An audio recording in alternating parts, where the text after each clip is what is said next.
Assalamualaikum warahmatullahi wabarakatuh. Selamat datang di Ambisi.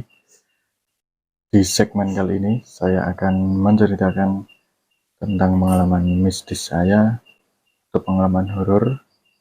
Karena nanti di channel ini, saya akan selalu memberikan tayangan pengalaman-pengalaman seseorang yang pernah merasakan pengalaman horor atau mistis. Jadi, kalau teman-teman mempunyai pengalaman mistis atau horor yang teman-teman mau publikasikan, bisa DM saya di Instagram untuk konfirmasi lebih lanjut. Jadi pengalaman mistis saya itu di sebuah kantor perusahaan, waktu tempat dulu saya bekerja, di mana di salah satu kantor perusahaan tersebut saya mengalami banyak gangguan-gangguan mistis dari yang terlihat maupun dari yang terlihat ataupun yang tidak terlihat. Oke, langsung saja. Nah, jadi saya mulai ceritanya dari pertama, di mana saat itu sekitar di tahun 2019 saya bekerja di suatu perusahaan di daerah Salatiga, dan waktu itu saya mendapatkan kabar dari atasan di mana saya harus pindah kantor cabang di daerah Solo. Waktu itu dari atasan saya menempatkan saya untuk bekerja di kantor perusahaan yang cabang Solo. Dari sini belum ada kelihatan yang aneh ataupun janggal, karena saya sebagai bawahan dan itu memang sudah konsekuensi dari perusahaan kalau kita harus istilahnya menyanggupi bila mana kita harus ditempatkan di luar kota atau beda wilayah dari domisili, seperti itu. Saat itu sekitar jam 10 siang, saya itu melakukan meeting dulu di kantor cabang yang Salatiga. Saya dikasih beberapa wawasan mengenai job desk saya untuk yang di kantor Solo. Dari jam 10 itu, sekitar jam 12 lewat, baru saya perjalanan ke kantor cabang Solo. Singkat cerita, saya sampai di kantor Solo, semuanya masih berjalan dengan pada umumnya, belum ada yang aneh. Di sana saya disambut dengan karyawan yang ada di Solo, ada satu perempuan, satu cewek, satu cowok, dan di sana ada beberapa anak-anak magang.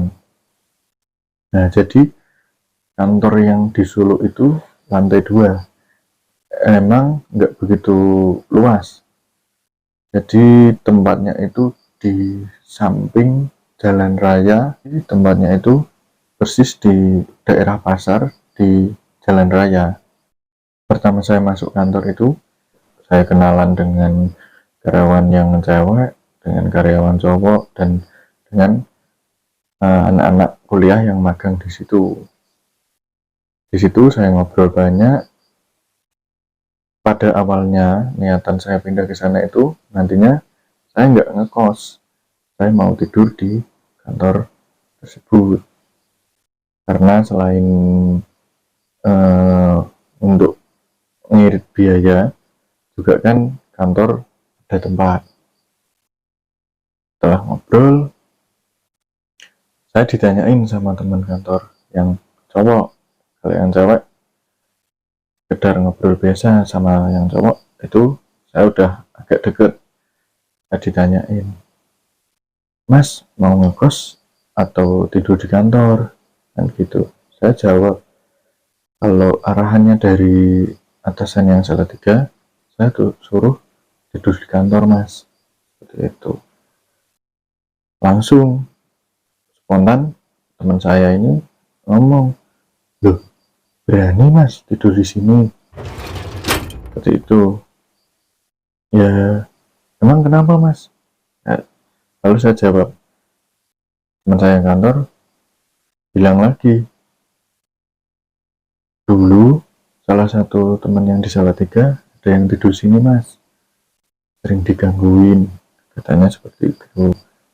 Gangguin yang gimana? Dia itu pernah tidur di lantai atas, tapi waktu kebangun itu udah di luar balkon. Otomatis saya kaget, apa iya? Tapi tadi waktu berangkat dari Salatiga, teman-teman dan atasan nggak ada yang cerita atau nggak ada yang ngobrol kalau di kantor Solo ini agak aneh. Ya coba dulu mas, aku tak lihat tempatnya. Kemudian saya diantar sama teman yang cowok ini tadi ke lantai atas. Sampainya lantai atas, itu kan kantor emang mobilitasnya belum begitu tinggi, jadi masih istilahnya lantai atas itu nggak sering kepake. Yang sering kepake itu lantai bawah. Di ruangan lantai atas itu ada dua ruangan, satu ruangan besar, satu ruangan kecil untuk direktur. Nah, saya naik ke atas, saya teman saya, di tengah-tengah ruangan yang besar itu ada meja, meja besar gitu kayak tempat meeting, ada kursi-kursi kantor gitu yang bisa jalan. Terus ada satu ruangan direktur. Itu saya masuk ruangan direktur itu, kondisinya memang agak kotor karena emang jarang dipakai lantai atas itu. Selain mobilitasnya yang belum begitu banyak, juga ruangan bawah yang sering digunakan. Nah, naik, saya lihat-lihat, terus saya lihat ke balkon karena saya kan kepikiran tadi yang katanya tidur di dalam terus bangun itu udah ada di luar balkon. Aku liatin ke balkon, memang suasana itu emang kayak bedanya kayak panas gitu, padahal AC itu posisi hidup. Dan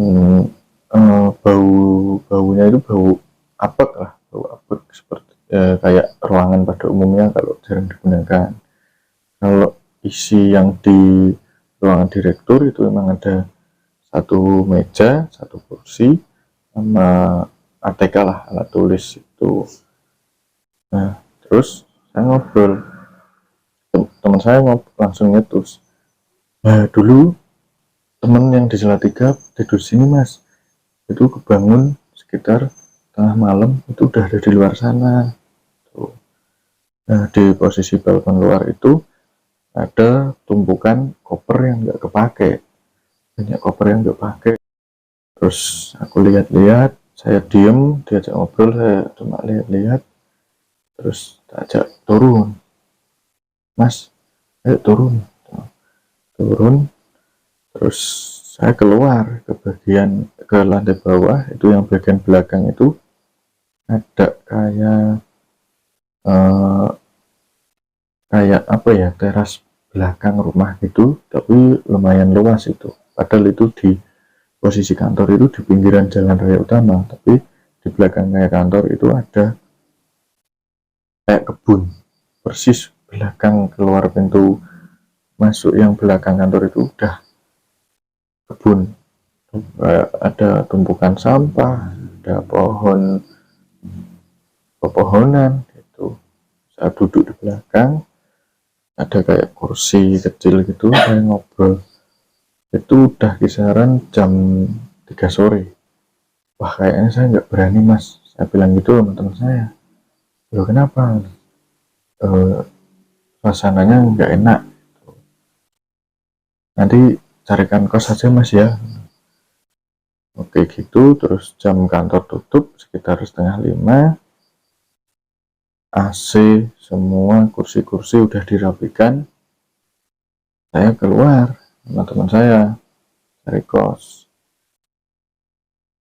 Keluar, sebelum cari kos saya makan dulu itu di daerah dekat kantor situ. Saya makan, terus habis maghrib saya lanjut cari kos. Saya cari muter-muter di daerah yang dekat sama kantor. Itu kalau nggak salah sampai 4 atau 5 yang tak datengin itu, cuma penuh semua. Terus kisaran jam 9 kalau nggak salah, 9-10 malam itu saya baru dapat kos. Nah, di situ saya mulai masuk kos. Kosnya lumayan deket sama kantor, paling cuma 3-5 menit itu udah sampai kantor. Karena saya ketemu sama teman-teman, banyak kan anak kuliah, yang kerja saya sendiri. Kamar saya itu kebetulan paling ujung. Nah, malam itu saya kenalan sama teman-teman kos, terus lanjut cari makan malam bareng-bareng. Sampai sini belum ada yang janggal istilahnya atau yang aneh. Terus saya tidur, paginya saya belum bawa kunci itu. Paginya saya berangkat ke kantor, yang bawa kunci kan teman saya yang perempuan. Saya berangkat ke kantor, ketemu sama ibu-ibu yang bersih-bersih kantor. Ibu-ibu itu ternyata datangnya pagi sama sore. Pagi setelah kantor buka, sama sore kalau kantor mau tutup. Sampai kantor, saya ketemu sama teman saya yang perempuan. Terus ketemu sama ibunya itu, saya kenalan. Dia naik ke lantai atas, dia bersih-bersih. Setelah bersih-bersih, dia turun. Ibu-ibunya ngobrol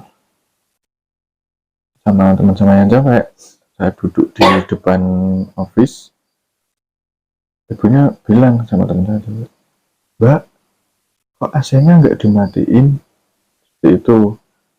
Otomatis saya langsung, kan kemarin saya juga tahu kan waktu mau pulang itu semua AC segala fasilitas kan udah dirapikan istilahnya. AC kursi-kursi udah dirapikan. Saya langsung liatin ke arah ibunya. Loh, langsung udah spontan saya jawab, "Loh, Bu, kemarin udah dimatiin sama teman-teman, Bu. Kok masih hidup ya, Mas?" "Apa iya, Bu?" "Iya, Mas." Saya langsung tanya ke Mbak teman saya itu yang jawab, "Mbak, kemarin kayak udah dimatiin ya?" "Udah ya, Mas." "Kemarin ada yang naik dong, Mas?" "Ada, Bu. Saya naik lihat-lihat."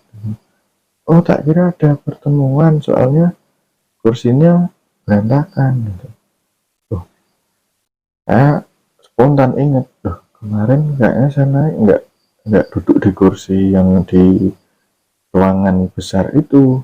Kursi juga semua rapat ke meja kan gitu. Dapurnya kok berantakan, AC juga hidup. Di situ saya mulai ingat terus apa kata teman saya yang cowok tadi. Untung saya nggak jadi tidur di kantor gitu. Terus ibunya naik lagi, saya ikut naik. Pintu yang di tempat direktur itu, yang satu ruangan kecil, itu juga kebuka. Saya posisi naik itu. Kursi juga emang benar-benar berantakan. Ada yang nempel di tembok, ada yang di tengah. Saya juga posisi hidup. Nah, terus saya nggak mau berpikir banyak lah, saya nggak mau negatif thinking. Ya udah, Bu, dirapikan aja. Terus saya ngobrol sama ibunya yang bersih, saya turun lagi. Nah, di situ saya ngobrol sama teman cewek saya itu. "Apa emang di sini seperti itu, Mbak?" "Iya, Mas, di sini emang agak sering kejadian aneh kan gitu." Oke, itu terus saya nggak lanjut obrolan, takut saya negatif thinking lah, takut saya kepikiran terus. Itu saya lanjut kerja, sampai singkat cerita, saya dikasih kunci sama mbak teman saya cewek itu. "Mas, bawa kunci ya, kosnya kan deket, besok kantor mulai yang buka kamu, Mas." "Ya, Mbak." Jadi setelah itu saya yang buka kantor, setelah pagi datang buka kantor. Di situ pernah Tempat suatu kejadian waktu saya pagi buka kantor, ibu-ibu yang bersih-bersih kantor itu dari depan. Saya bukakan pintu, saya masuk, ibu-ibu bersih-bersih, saya duduk di depan office, itu ada sofa, menghadap depan office resepsionis itu. Ibunya sambil ngobrol sama saya lah, istilahnya dia sambil ngepel. Nah, di situ tiba-tiba tangan si ibu itu waktu pegang pel itu kayak ketabrak sama bayangan gitu loh. Saya juga sadar istilahnya, saya juga lihat kayak bayangan itu cepet banget, seret, itu kayak bayangannya itu kan posisi sofa sama tangga itu kan deket, jadi ada kayak jarak, kayak bayangan cepet seret gitu. Ibunya sampai tangannya itu kayak sedikit terpental. Ibunya refleksnya astagfirullahaladzim gitu. Loh, bu, kenapa nih bu, apa itu tadi bu, saya tanya gitu. Wah, nggak tahu saya mas, apa itu tadi. Ibunya langsung kayak pucet ketakutan gitu. Saya juga mulai takut istilahnya. Itu pagi, kejadian itu pagi, benar-benar baru buka kantor. Kejadian itu pagi, wah apa itu tadi mas ya, saya takut mas. Padahal saya di situ posisi juga saya takut, karena saya emang nakut lah. Itu saya keluar sebentar bu, saya keluar. Terus posisi samping-samping kantor itu juga ramai, banyak ruko-ruko perkantoran. Saya keluar, gimana ini bu gitu. Nggak tahu mas, apa lanjut aja mas, tak bersih-bersih gitu, pintunya dibuka aja mas ya. Ibunya lanjut bersih-bersih, pintu kantor itu saya buka, saya duduk lagi di sofa tuh. Terus selesai ruangan bawah, ibunya nggak berani ke atas mas, saya kayaknya nggak berani ke atas mas, kemarin aja udah ada kejadian gini-gini kan. Ya bu, nggak apa-apa, atas kan ya jarang dipakai, nggak usah digunain, nggak usah dibersihin, nggak apa-apa. Terus gitu, ibunya selesai, teman saya yang cewek itu datang tuh. Ibunya selesai, ibunya pulang, saya ngobrol sama teman saya yang cewek. Kalau tadi ada kejadian gini. Teman saya yang cewek bilang, oh ya mas, udah nggak usah terlalu dipikirin mas, emang gitu, nggak apa-apa kok, insya Allah nggak apa-apa kalau kita juga nggak ganggu. Ya mbak, tapi kamu emang sering kayak gini? Saya tanya lagi. Sering mas, saya mas, tapi udah tak anggap mas, biasalah. Itu hari-hari saya mulai istilahnya takut kalau ke lantai atas. Jadi kalau saya masuk kantor, kalau nggak penting-penting banget atau nanti ada meeting pertemuan, baru ke lantai atas. Nah setelah itu, suatu ketika itu dari kantor Salatiga ada kunjungan ke kantor Solo. Nah itu ke lantai atas. Padahal memang lantai atas itu kan jarang dipakai, jadi jarang banget yang ke atas. Itu paling kalau ibunya yang bersih-bersih aja, kalau kebetulan dia lagi nggak takut itu ke lantai atas. Nah waktu saya berteman ke lantai atas,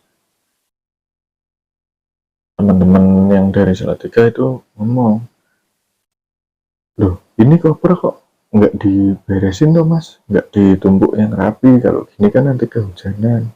Tuh saya lihat ke balkon, loh kok iya, padahal sama ibu itu dibersihin terus, dan itu kemarin-kemarin juga tertata rapi, istilahnya nggak berserakan gitu.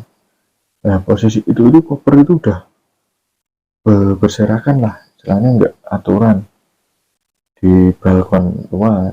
Nah, lantai atas kan ada balkon, ada ruang utama sama ruang direksi. Itu yang kejanggalan yang agak apa ya, istilahnya di sana itu jahil lah, jahil banget. Nah, hari-hari berikutnya saya buka kantor seperti biasa. Nah, hal yang paling sering saya alami itu soal AC. Tiap kali mau pulang, AC itu pasti udah dimatikan.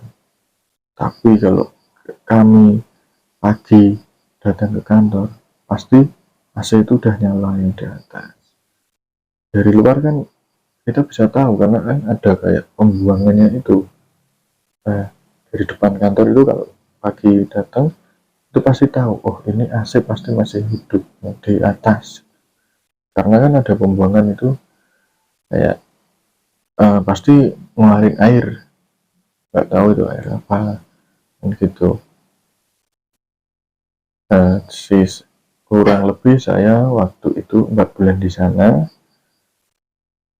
sebenarnya udah kayak betah nggak betah karena emang kondisinya kayak jadi jarang ke kantor. Emang kebetulan saya lapangan, jadi kalau ke kantor itu paling cuma pagi sama absen sore, itu langsung pulang.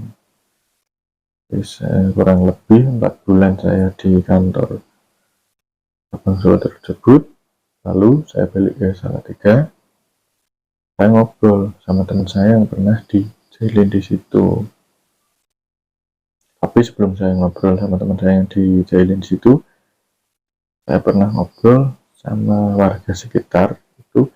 Jadi waktu saya makan di Kucingan sebutannya, saya di situ ada bapak-bapak. Sebelumnya kan kita ngobrol, bapak-bapak nanya saya, kerjanya di mana mas? Di kantor pak, deket situ. Yang mana mas? Yang itu pak, yang belakangnya ada pekarangan. Saya gitu. Oh iya mas, saya tahu tuh mas, dulu yang bangun juga, saya juga ikut waktu bangun. Nah kemudian saya spontan, saya penasaran kan, kenapa kok banyak kejadian janggal gitu. Oh iya pak, maaf nih pak, mau tanya itu kok yang kantor yang tempat saya itu kok belakangnya ada pekarangan ya, ada pekarangan lumayan luas dan nggak kepake, nggak ada bangunan. Oh itu mas, nah emang kenapa mas? Bapaknya udah jawabnya itu udah kayak tahu kondisi yang saya alami di kantor. Nah emang kenapa mas? Oh ya kayak gimana aja pak, oh, saya itu sering ada gangguan-gangguan yang sedikit aneh di sana pak. Padahal kan ini kan perkantoran yang ramai. Udah nggak apa-apa mas di sana tuh, mau banyak anak-anak kecil. Bapaknya cuma bilang gitu. Saya kan makin penasaran kan, anak-anak kecil gimana pak?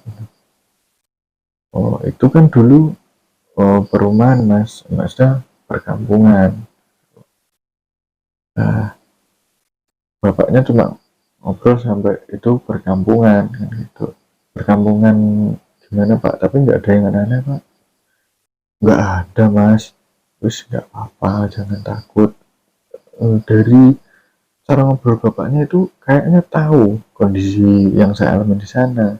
Tapi bapaknya itu mencoba untuk tidak ngasih tahu kan gitu. Jadi kan saya semakin penasaran.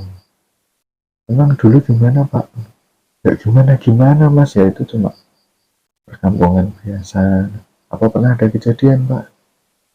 Nggak pernah mas, sudah nggak apa-apa, jawab itu.